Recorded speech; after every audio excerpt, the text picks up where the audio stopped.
What's going on, guys? This is me Mehdi Shakil and you are watching SS Tech Tutorial. So guys, right now I am using the Zorin OS 8T as a primary operating system of my computer. I remove Windows operating system on my computer and install the Zorin OS on my SSD drive. Now in this video, I'm going to show you how you can customize your Zorin OS look and UI and change it whatever you like. So without further ado, let's get started.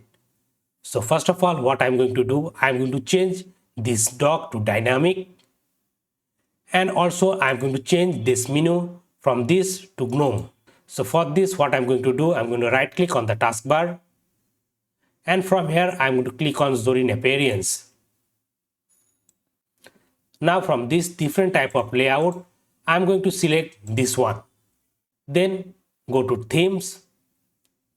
I'm going to change the color to red, and also I'm going to change the appearance style to dark mode.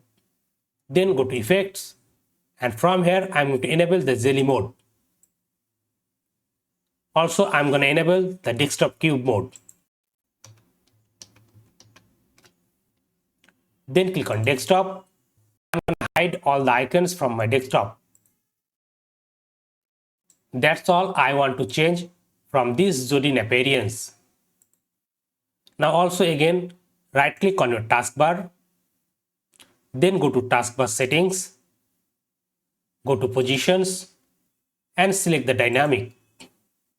Now if I click on this show apps, here you can see the menu has been changed.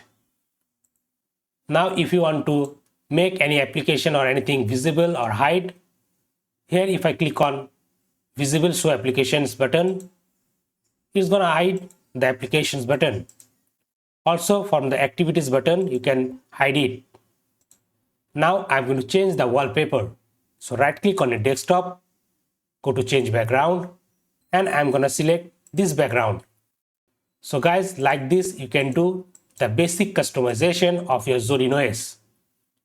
So guys, that's all for today. Thanks for watching.